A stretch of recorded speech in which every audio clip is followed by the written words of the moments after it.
నేను కూడా ఈ బిజినెస్లోకి రాకముందుకు ప్రైవేట్ కంపెనీలో వర్క్ చేశాను, మహిళా సంఘాలలో వర్క్ చేశాను, అండ్ జాబ్ల కోసం కూడా సెర్చ్ చేశాను. ఒకప్పుడు లైఫ్ ఎలా ఉంది అంటే ఒకసారి ఆలోచన చేయండి.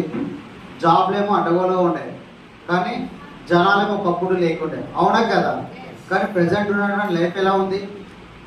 జనాలు ఎక్కువైపోయారు, చదువుకున్న వాళ్ళు, కానీ జాబ్స్ ఏమో తక్కువైపోయినాయి, అవునా కదా? అలాంటి టైంలో నేను కూడా జాబ్లో కూడా ప్రిపేర్ అయినా, కానీ అయితే జాబ్ అయితే రాలేదు. ఇట్లా ఫార్మా కంపెనీలో జాబ్ చేశాను, అగ్రికల్చర్ చేశాను, మహిళా సంఘాలలో కూడా వర్క్ చేశాను.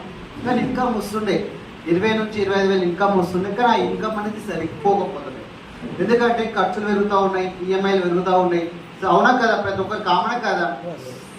ఎందుకంటే నాకు కూడా ఒక 30 lakhs అప్పు ఉండే, ఇద్దరు చెల్లెలు పెళ్లి చేసినా, నా మ్యారేజ్ చేసుకున్నా, ఇల్లు కట్టుకున్న అప్పు అవుతుందా కాదా? ప్రతి ఒక్కరికి అవుతుందా కాదా? Yes or no? Yes or no? నాకు కూడా 30 lakhs అప్పు అయింది. 2% కాడికి లెక్క చేసుకుంటే 60,000 ప్రతి నెల పే చేయాలి. కానీ నాకు వచ్చేది 20 నుంచి 25 వేల రూపాయలు. కానీ అక్కడ ఇక్కడ అడ్జస్ట్ చేసుకుంటే ప్రతి నెల కట్టడం. కానీ అట్లా ఒక 5 to 6 months వరకు అయ్యింది. తర్వాత వెళ్ళట్లేదు, ఇబ్బంది అయిపోతూ ఉంది. అది ఇట్లయితే కాదు, ఇంటి మన అప్పించిన వాళ్ళు చూకుంటారా? వాళ్ళ ఇంటికి వచ్చి లొల్లి పెడతా ఉంటారు, ఇట్లయితే కాదు అని. దీంతో పాటు ఇంకా నేను చేసుకుంటే బాగుంటుందని సెర్చ్ చేస్తూ ఉన్నాను. ఆ టైం లోపల నిజంగా గ్రేట్ అనుకోవచ్చు. ఒక భగవంతుని రూపంలో ద గ్రేట్ లీడర్ మిస్టర్ సింహజ సార్ అయితే స్వాగతం మేడం. ఒకసారి బిగ్గరగా అప్లాస్ ఇవ్వండి. చాలా వచ్చేసి ప్లాన్ చెప్పారు. ప్లాన్ చెప్పిన తర్వాత నాకు ఒకటే అనిపించింది, ఈ బిజినెస్ లోపల పెట్టుబడి లేదు, మోసం లేదు, వేరే వాళ్ళతో డబ్బులు కట్టించవలసిన అవసరం కూడా లేదు. ఏం చేయాలి? జస్ట్ ఇంతకుముందుకు ఎక్కడైతే బయట తీసుకున్నామో అక్కడ కాకుండా మన వెస్టేజ్లో ఉన్నటువంటి ప్రోడక్ట్స్ మనం వాడుకుంటూ 10 మందికి రిఫర్ చేస్తూ వాళ్ళని తీసుకొచ్చి మిడిల్లో కూర్చుంటే పెడితే మన జీవితాలు కూడా మారుతాయని చెప్పారు, అవునా కదా? Yes or no? మీ సార్ వాళ్ళు కూడా ఇదే చెప్తారా? అవునా కదా?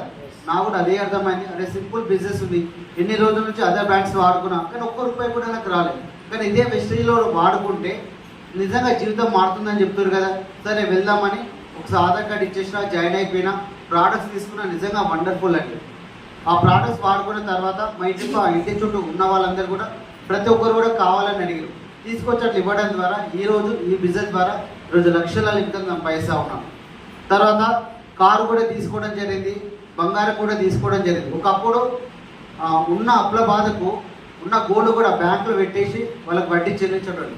కానీ అట్లాంటి సిచ్యువేషన్ నుండి ఈరోజు రీసెంట్గా ఒక 6 months బ్యాక్ 8 తులాల బంగారం కూడా ఈ బిజినెస్ ద్వారా తీసుకోవడం జరిగింది. అంటే ఒక్కసారి చూడండి, మళ్ళీ ఈ బిజినెస్ నుంచి 30 లక్షల అప్పు కూడా తీర్పడం జరిగింది. ఇదంతా ఎలా సాధ్యమైందంటే that is power of wastage, అవునా కదా? అదే జాబ్లో ఉంటే ఇవన్నీ ఫుల్ఫిల్ అవుతున్నానా?